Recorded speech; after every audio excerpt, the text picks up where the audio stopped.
Di sebuah kota kecil yang terpencil, terdapat sebuah penginapan tua bernama Penginapan Seramadu. Bangunan tersebut sudah berdiri selama lebih dari 100 tahun dan memiliki sejarah yang penuh misteri dan cerita-cerita mengerikan. Di antara semua kamar di penginapan itu, ada satu kamar yang selalu terkunci dan tidak pernah disewakan kepada tamu, yaitu kamar 13. Penduduk setempat sering berbicara tentang kamar 13 dengan nada berbisik, seolah-olah takut sesuatu yang mengerikan akan mendengar mereka. Cerita-cerita yang beredar mengatakan bahwa beberapa dekade yang lalu, seorang tamu menginap di kamar 13 dan tidak pernah keluar lagi. Sejak saat itu, suara-suara aneh sering terdengar dari kamar tersebut di tengah malam. Meskipun pintunya selalu terkunci dan tidak ada yang berani masuk. Suatu hari, seorang pria bernama Arman, yang tidak percaya pada hal-hal supranatural, memutuskan untuk menginap di penginapan itu. Dia mendengar cerita tentang kamar 13 dan memutuskan untuk menyelidikinya dengan semangat yang penuh rasa ingin tahu dan sedikit kesombongan. Arman memohon kepada pemilik penginapan untuk memberinya kunci kamar 13. Pemilik penginapan, seorang wanita tua bernama Nenek Ratna, awalnya menolak dengan tegas. Namun, setelah didesak dan dijanjikan bayaran yang lebih, akhirnya dia menyerah dan memberikan kunci kepada Arman dengan peringatan keras. "Jangan pernah matikan lampu di kamar itu," kata Nenek Ratna dengan suara bergetar. Malam itu, Arman masuk ke kamar 13 dengan perasaan campur aduk antara antusiasme dan sedikit kekhawatiran. Kamar itu tampak seperti kamar biasa, dengan tempat tidur besar, lemari tua, dan cermin besar di dinding. Arman menyalakan semua lampu seperti yang diperintahkan, dan mulai memeriksa setiap sudut kamar. Ketika malam semakin larut, Arman mulai merasa lelah, dan memutuskan untuk tidur. Namun, sekitar pukul 2 pagi, dia terbangun oleh suara berderak yang aneh. Arman membuka matanya, dan melihat bayangan gelap yang bergerak di sudut kamar. Dia mencoba mengabaikannya, menganggap itu hanya imajinasinya yang bermain karena kelelahan. Namun, bayangan itu semakin mendekat dan mengambil bentuk yang semakin jelas. Arman bisa melihat sosok seorang wanita dengan wajah pucat dan mata kosong yang menatapnya dengan penuh kebencian. Dia mencoba berteriak, tetapi suaranya tidak keluar. Dalam kepanikan, Arman teringat peringatan Nenek Ratna dan berusaha meraih saklar lampu di samping tempat tidur. Tapi, terlambat, bayangan itu sudah berdiri di samping tempat tidur, menatapnya dengan mata yang kini memerah menyala. Arman merasakan tubuhnya kaku dan dingin, seolah-olah seluruh energinya terserap oleh sosok itu. Dengan kekuatan terakhirnya, Arman berhasil menyalakan lampu, dan sosok itu menghilang seketika. Ketika pagi tiba, Arman segera keluar dari kamar 13 dengan wajah pucat dan tubuh gemetar. Dia mengembalikan kunci kepada Nenek Ratna tanpa berkata apa-apa. Namun pandangan matanya sudah menceritakan semuanya. Sejak hari itu, Arman tidak pernah kembali ke penginapan itu lagi. Penduduk kota terus berbicara tentang kamar 13, tetapi sekarang mereka memiliki satu cerita baru untuk diceritakan, cerita tentang pria pemberani yang mencoba menantang kegelapan dan nyaris kehilangan segalanya. Dan kamar 13 tetap terkunci, menunggu pengunjung berikutnya yang cukup berani untuk menghadapinya. Beberapa bulan setelah pengalaman mengerikan Arman, penginapan Seramadu kembali sapis. Seperti biasa, Nenek Ratna berusaha melupakan malam itu dan menghindari berbicara tentang kamar 13 kepada tamu-tamu lainnya. Namun, rasa ingin tahu tentang kamar terkutuk itu tidak pernah benar-benar hilang. Suatu hari, seorang peneliti paranormal bernama Dimas datang ke kota. Dia mendengar tentang kamar 13 dari cerita yang beredar dan memutuskan untuk menyelidikinya. Dimas, yang telah berpengalaman menangani banyak kasus supranatural, merasa tertantang untuk mengungkap misteri di balik kamar tersebut. Saat Dimas tiba di penginapan, Nenek Ratna menyambutnya dengan ramah, namun menjadi tegang ketika dia meminta kunci kamar 13. "Saya sudah memperingatkan tamu sebelumnya, dan dia hampir kehilangan nyawanya. Saya tidak akan membiarkan Anda masuk ke kamar itu," kata Nenek Ratna dengan tegas. Dimas meyakinkan Nenek Ratna bahwa dia datang dengan persiapan lengkap dan bahwa dia tahu cara menghadapi entitas yang mungkin ada di kamar itu. Setelah beberapa saat berdiskusi, Nenek Ratna akhirnya setuju, meski dengan hati yang berat.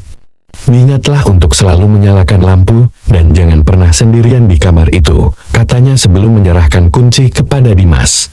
Malam itu, Dimas memasuki kamar 13 dengan peralatan paranormalnya. Dia memasang kamera, sensor suhu, dan alat perekam suara di seluruh ruangan. Setelah semuanya siap, Dimas duduk di tengah kamar dan mulai memanggil roh yang mungkin ada di sana. Pada awalnya, tidak ada yang terjadi.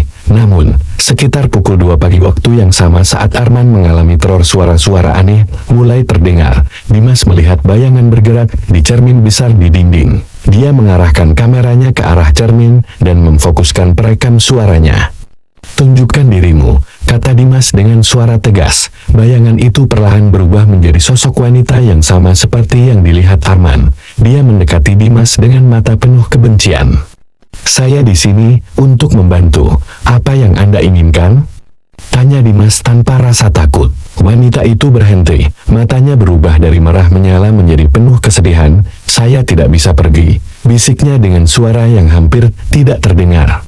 Dimas mencoba berbicara lebih lanjut dengannya, menanyakan siapa dia dan mengapa dia terperangkap di kamar itu. Perlahan, cerita mulai terungkap. Wanita itu adalah seorang tamu yang pernah menginap di penginapan ini beberapa dekade lalu. Dia dibunuh secara brutal oleh seorang pria yang juga menginap di sana. Rohnya terjebak di kamar itu, terperangkap oleh dendam dan ketakutan. Dimas berjanji akan membantu wanita itu menemukan kedamaian. Dia mulai melakukan ritual pembersihan dan pembebasan roh yang telah dipelajarinya selama bertahun-tahun. Selama ritual, sosok wanita itu semakin memudar dan suasana kamar mulai terasa lebih ringan. Ketika ritual selesai, sosok wanita itu mengucapkan terima kasih kepada Dimas sebelum menghilang sepenuhnya. Kamar itu sekarang terasa tenang dan damai, seolah-olah beban yang telah menghantui tempat itu selama bertahun-tahun telah hilang. Keesokan paginya, Dimas keluar dari kamar 13 dengan wajah lega. Dia mengembalikan kunci kepada Nenek Ratna dan menceritakan apa yang terjadi. Nenek Ratna merasa lega mendengar bahwa roh wanita itu telah dibebaskan. Kamar 13 akhirnya bisa digunakan kembali tanpa rasa takut akan bayangan yang menghantuinya. Penginapan Suramadu kembali normal, dan cerita tentang kamar 13 kini menjadi legenda yang menceritakan keberanian dan pengampunan, bukan hanya ketakutan dan teror. Beberapa tahun setelah kejadian tersebut, penginapan Suramadu menjadi semakin terkenal. Kamar 13 yang dulunya merupakan tempat yang ditakuti, sekarang menjadi daya tarik utama bagi para pengunjung yang penasaran dengan kisah misteri dan keberanian. Namun, Nenek Ratna tetap memperingatkan setiap tamu untuk selalu berhati-hati dan menjaga kesopanan selama menginap. Suatu malam, sekelompok remaja yang tertarik pada hal-hal supranatural memutuskan untuk menginap di kamar 13. Mereka adalah Dina, Aryo, Sita, dan Jokun. Meskipun Nenek Ratna sedikit ragu, dia akhirnya mengizinkan mereka setelah mereka berjanji untuk tidak melakukan hal-hal yang tidak sopan atau berbahaya. Malam itu, kelompok remaja tersebut dengan semangat memasuki kamar 13, membawa berbagai peralatan seperti kamera, perekam suara, dan bahkan papan Ouija. Mereka ingin mencoba berkomunikasi dengan roh yang mungkin masih ada di sana. Meski roh wanita yang dulu menghantui kamar itu sudah dibebaskan, mereka masih berharap bisa merasakan sesuatu yang supernatural. Pada awalnya, mereka hanya bersenang-senang, bercanda dan tertawa sambil mencoba berbagai peralatan. Namun, ketika tengah malam tiba, suasana mulai berubah. Udara di dalam kamar terasa lebih dingin, dan lampu-lampu berkelap-kelip seolah-olah ada sesuatu yang mengganggu. Mereka memutuskan untuk menggunakan papan Ouija. Dina memimpin, sementara yang lain meletakkan jari mereka di planchet. "Apakah ada roh di sini yang ingin berbicara dengan kami?" tanya Dina dengan suara bergetar. Planchet dimulai bergerak perlahan, mengejak kata ya. Mereka saling berpandangan dengan mata terbuka lebar, antara takut dan penasaran. "Siapa namamu?" tanya Aryo. Planchet bergerak lagi, mengejar nama Sarah. Tiba-tiba, mereka teringat cerita tentang wanita yang dibebaskan oleh Dimas beberapa tahun yang lalu. Mereka berpikir mungkin roh itu kembali untuk berterima kasih, atau mungkin ada sesuatu yang belum selesai. "Apakah kamu membutuhkan bantuan kami?" tanya Sita dengan hati-hati. Jawaban yang muncul adalah TIDAK. Mereka melanjutkan dengan beberapa pertanyaan lagi, hingga tiba-tiba lampu di kamar padam seketika, dan ruangan menjadi gelap gulita. Mereka merasakan kehadiran yang menakutkan, dan suara langkah kaki yang mendekat. Dalam kegelapan, Joko berusaha menyalakan kembali lampu dengan senter yang dibawanya. Ketika cahayanya menyala, mereka melihat bayangan hitam bergerak cepat di sekitar kamar. Bayangan itu tampak marah, dan penuh kebencian. Tidak mungkin, seharusnya sudah tidak ada roh jahat di sini, kata Aryo dengan suara gemetar. Suara langkah kaki semakin mendekat, dan mereka merasakan sesuatu yang dingin menyentuh mereka. Sita mulai menangis, dan Dina mencoba menenangkan teman-temannya. Kita harus tenang, dan meninggalkan kamar ini, katanya dengan suara bergetar. Mereka bergegas menuju pintu, namun pintu itu terkunci dari dalam. Panik mulai melanda, dan mereka merasa terjebak. Bayangan itu semakin mendekat, menyelimuti mereka dalam kegelapan yang menakutkan. Dalam keputusasaan, Dina teringat pesan Nenek Ratna tentang menjaga kesopanan. Dia berlutut dan memohon, "Kami tidak berniat jahat, kami hanya ingin tahu, tolong, biarkan kami pergi." Tiba-tiba, bayangan itu berhenti bergerak dan perlahan memudar. Suara langkah kaki berhenti, dan pintu kamar terbuka dengan sendirinya. Mereka segera berlari keluar dari kamar itu, dan langsung menemui Nenek Ratna, yang sudah menunggu dengan cemas di lobi. "Ada sesuatu yang lain di kamar itu," kata Dina dengan napas tersengal. Nenek Ratna mengangguk pelan. "Mungkin ada roh lain yang belum kita ketahui. Terima kasih sudah menunjukkan rasa hormat, dan tidak merusak apapun." Sejak malam itu, kamar 13 kembali terkunci. Nenek Ratna memutuskan bahwa beberapa misteri memang sebaiknya tetap tersembunyi, dan penginapan Suramadu melanjutkan operasinya dengan lebih berhati-hati. Cerita tentang kamar 13 menjadi legenda yang semakin dikenal, mengingatkan setiap tamu bahwa tidak semua misteri harus diungkap, dan kadang-kadang rasa hormat adalah kunci untuk bertahan hidup. Setelah insiden terakhir dengan kelompok remaja, Nenek Ratna memutuskan untuk menghubungi Dimas, peneliti paranormal yang pernah membebaskan roh wanita dari kamar 13. Nenek Ratna merasa ada sesuatu yang belum terselesaikan di kamar tersebut, dan berharap Dimas bisa membantu lagi. Dimas tiba di penginapan Suramadu dengan membawa peralatan barunya yang lebih canggih dari sebelumnya. Dia ditemani oleh asistennya, Maya, yang juga seorang peneliti paranormal berpengalaman. Mereka berdua segera menuju kamar 13, yang kini kembali terkunci dan tidak digunakan. Malam itu, mereka memasang alat-alat di seluruh kamar, kamera inframerah, perekam suara, dan sensor gerak. Setelah semuanya siap, Dimas dan Maya duduk di tengah kamar, mencoba merasakan kehadiran apapun yang mungkin ada. "Mari kita mulai," kata Dimas, mengangguk kepada Maya. Maya menyalakan perekam suara, dan mulai berbicara. "Jika ada roh yang ingin berkomunikasi dengan kami, tolong beri tanda." Beberapa menit berlalu tanpa ada kejadian apapun, namun, tiba-tiba suhu di dalam kamar menurun drastis, dan sensor gerak mulai berbunyi. Mereka merasakan kehadiran yang kuat dan tidak bersahabat. Dimas memejamkan mata, mencoba berkomunikasi dengan entitas tersebut. "Kami di sini untuk membantu. Apakah ada sesuatu yang ingin Anda sampaikan?" Suara berat dan menggelegar tiba-tiba terdengar di perekam. "Kalian tidak seharusnya berada di sini." Maya terkejut dan melihat ke arah Dimas. "Apakah kamu mendengarnya?" tanyanya dengan suara bergetar. Dimas mengangguk. "Ini bukan roh wanita yang dulu ini sesuatu yang lain, sesuatu yang lebih gelap." Dimas mencoba melacak asal-usul entitas tersebut. Dia menemukan sebuah buku catatan tua di laci meja yang tampaknya milik pemilik penginapan pertama, yang berisi catatan mengerikan tentang seorang pria yang pernah menginap di kamar 13. Pria itu melakukan ritual gelap dan meninggal secara misterius di kamar itu. Sejak saat itu, roh pria tersebut terjebak di sana, penuh dendam dan kemarahan. "Saya rasa kita berurusan dengan roh yang sangat berbahaya," kata Dimas. "Ritualnya mungkin telah menciptakan sesuatu yang lebih dari sekadar hantu biasa." Maya menggigil. "Bagaimana kita bisa membebaskan roh ini?" Dimas mulai melakukan ritual pembersihan yang lebih kuat dan kompleks dari sebelumnya. Dia menyalakan lilin dan menggunakan berbagai ramuan serta mantra yang dia pelajari dari berbagai budaya. Saat dia mulai, bayangan gelap di kamar mulai berputar, semakin marah dan ganas. "Jangan berhenti, apapun yang terjadi," kata Dimas tegas kepada Maya. Suara mengerikan yang menggema dari bayangan itu membuat ruangan bergetar. Dimas dan Maya berusaha keras untuk mempertahankan konsentrasi mereka dalam melaksanakan ritual pembersihan. Mereka merasakan intensitas roh jahat itu semakin meningkat, dan mereka tahu bahwa mereka sedang berhadapan dengan kekuatan yang sangat kuat. Di tengah ritual, bayangan gelap itu mulai mengambil bentuk lebih jelas. Sosok pria dengan wajah marah dan mata merah menyala muncul di depan mereka. Kalian tidak bisa mengusirku.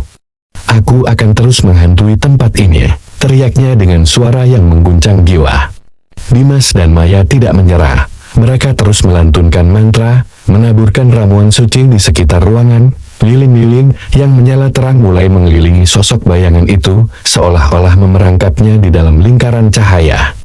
Aku terperangkap di sini, karena ritual yang kulakukan bertahun-tahun lalu. Suara roh itu melembut, seolah-olah meluapkan kesedihannya. Aku tidak bisa meninggalkan tempat ini, aku membutuhkan pertolonganmu. Dimas melihat kesempatan untuk bernegosiasi. Kami di sini untuk membantumu menemukan kedamaian. Beritahu kami apa yang harus dilakukan agar kamu bisa bebas. Roh itu diam sejenak, seolah-olah berjuang dengan perasaannya sendiri. Aku terikat pada buku catatan tua di meja. Ritualku gagal dan jiwaku terjebak di sini. Hancurkan buku itu dan aku mungkin bisa bebas. Dimas dan Maya segera mengalihkan perhatian mereka ke buku catatan yang ditemukan di laci meja. Mereka membukanya dan melihat bahwa halaman-halamannya dipenuhi dengan simbol-simbol gelap dan mantra yang ditulis dengan tinta merah. Dimas merasakan energi gelap yang kuat keluar dari buku itu. Dengan hati-hati, mereka membawa buku itu ke tengah lingkaran lilin. Dimas mengambil sebotol ramuan pembersihan yang paling kuat dan menuangkannya ke atas buku catatan. Seketika, buku itu mulai mengeluarkan asap hitam dan suara mendesis, seolah-olah sesuatu yang jahat sedang terbakar dari dalam. Sosok roh pria itu mulai menghilang perlahan. Terima kasih, bisiknya sebelum menghilang sepenuhnya. Ruangan yang tadi terasa berat dan penuh dengan energi gelap kini mulai terasa lebih ringan dan damai. Dimas dan Maya selesai melakukan ritual pembersihan terakhir, memastikan bahwa tidak ada sisa-sisa energi negatif yang tertinggal di kamar itu. Mereka berdua merasa lega dan puas, karena telah berhasil mengusir roh jahat tersebut dan membebaskannya dari penderitaan abadi. Keesokan harinya, Dimas dan Maya menemui Nenek Ratna di lobi penginapan. Kamar 13, sudah bersih sekarang, kata Dimas dengan senyum lega. Roh yang menghantui kamar itu sudah pergi. Nenek Ratna tersenyum dan mengucapkan terima kasih yang tulus. Kalian telah melakukan hal yang luar biasa. Terima kasih telah mengembalikan kedamaian di penginapan ini.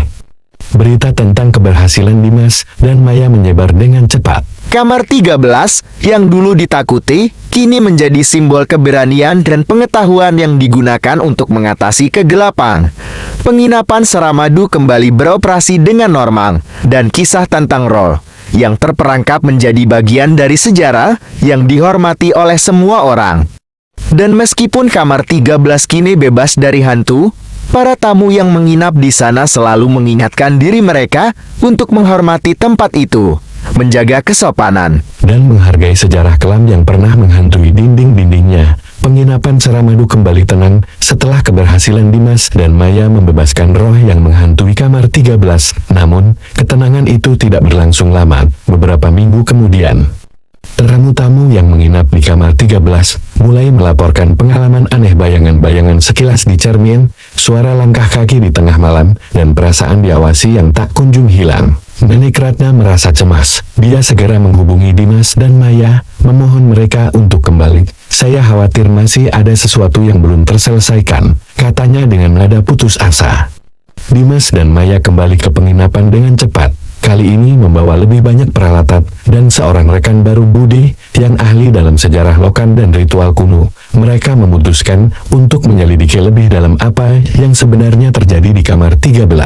Malam itu, tim mulai memeriksa kamar dengan lebih teliti. Mereka menemukan sebuah laci tersembunyi di belakang lemari tua yang berisi buku catatan lain, jauh lebih tua dari yang sebelumnya. Buku itu ditulis dalam bahasa kuno yang hanya bisa dipahami oleh Budi. Ketika dia mulai membaca, wajahnya berubah serius. Buku ini berisi ritual kuno yang sangat berbahaya, kata Budi. Ritual ini tidak hanya memanggil roh, tetapi juga mengikat mereka pada tempat tertentu. Jika tidak dilakukan dengan benar, roh yang dipanggil bisa terperangkap di antara dunia ini dan dunia lain, menyebabkan gangguan dan kekacauan. Mereka menyadari bahwa roh pria yang telah mereka bebaskan bukan satu-satunya yang terperangkap oleh ritual tersebut. Ada kemungkinan masih ada entitas lain yang terikat pada kamar 13, entitas yang mungkin lebih kuat dan lebih jahat. Dimas, Maya, dan Budi memutuskan untuk melakukan ritual pembersihan yang lebih besar. Kali ini melibatkan seluruh tim dan peralatan yang lebih canggih. Mereka memasang kamera di setiap sudut ruangan, sensor suhu, dan alat perekam suara yang lebih sensitif. Mereka juga menggambar simbol perlindungan di lantai menggunakan kapur khusus. Saat malam semakin larut, suhu di kamar mulai menurun drastis. Udara menjadi berat, dan bayangan mulai bergerak di sekitar ruangan. Mereka bisa merasakan kehadiran entitas yang kuat dan tidak bersahabat. Mulai sekarang, kata Dimas, memberi isyarat kepada yang lain. Maya dan Budi mulai melantunkan mantra kuno, sementara Dimas menaburkan ramuan pembersihan di sekitar ruangan. Bayangan gelap mulai berkumpul di tengah kamar, membentuk sosok yang mengerikan dengan mata berkilauan yang memandang mereka dengan penuh kebencian. "Siapa kamu?" tanya Dimas dengan suara lantang. Sosok itu tidak menjawab dengan kata-kata, tetapi melalui gambar-gambar yang muncul di kepala mereka, gambaran tentang kekerasan, kemarahan, dan ritual-ritual gelap yang dilakukan berabad-abad yang lalu. Mereka melihat kilasan tentang seorang pria yang mengorbankan nyawa manusia untuk memperoleh kekuatan abadi, hanya untuk terperangkap oleh ritual yang gagal. "Kami di sini untuk membebaskanmu," kata Maya, suaranya penuh tekad, "tapi kamu harus membiarkan kami membantu." Sosok itu mengerang dan mencoba menyerang mereka, tetapi simbol perlindungan yang mereka gambar di lantai menahan entitas itu. Dimas melanjutkan ritual, mengucapkan mantra pembersihan dengan lebih kuat dan cepat. Budi dan Maya mengikuti, menciptakan lingkaran energi yang semakin mempersempit ruang gerak entitas itu. Perlahan-lahan, sosok itu mulai memudar. Suaranya berubah dari raungan marah menjadi bisikan putus asa. "Bebaskan aku," kata suara itu akhirnya, sebelum menghilang sepenuhnya. Ketika ritual selesai, ruangan menjadi terang dan hangat kembali. Perasaan berat dan pengawasan hilang, digantikan oleh kedamaian yang baru. Mereka semua menghela napas lega. Dimas, Maya, dan Budi memastikan bahwa tidak ada lagi entitas yang terperangkap di kamar 13. Mereka mengamankan buku catatan kuno tersebut dan membakarnya di luar penginapan, Memastikan bahwa tidak ada lagi yang bisa menggunakan ritual gelap itu. Nenek Ratna mengucapkan terima kasih yang tulus kepada mereka. Penginapan ini akhirnya bebas dari kutukan yang telah menghantuinya selama bertahun-tahun. Terima kasih. Penginapan Saramanu kembali ke masa-masa tenangnya, tanpa gangguan dari dunia lain. Kamar 13 kini menjadi simbol kekuatan dan keberanian, dan cerita tentang pembersihan terakhir menjadi bagian dari sejarah lokal, mengingatkan semua orang bahwa bahkan dalam kegelapan terdalam, ada harapan dan cahaya. Dan meskipun kamar 13 kini benar-benar bebas dari roh, para tamu yang menginap di sana selalu mengingat pesan penting, menjaga kesopanan, menghargai sejarah, dan tidak pernah bermain-main dengan kekuatan yang tidak bisa mereka pahami sepenuhnya. Beberapa bulan telah berlalu sejak pembersihan terakhir di kamar 13. Penginapan Saramanu kembali ramai dengan tamu-tamu yang datang untuk menikmati kenyamanan dan ketenangan di kota kecil itu. Namun, ada satu tamu yang datang dengan tujuan yang berbeda dari yang lain. Seorang penulis muda bernama Lia tiba di penginapan Saramanu dengan niat yang jelas. Dia ingin menggali lebih dalam tentang cerita-cerita misteri yang terkait dengan kamar 13. Lia telah mendengar tentang pengalaman-pengalaman yang luar biasa yang terjadi di penginapan itu, dan dia ingin mencari tahu kebenaran di balik legenda tersebut.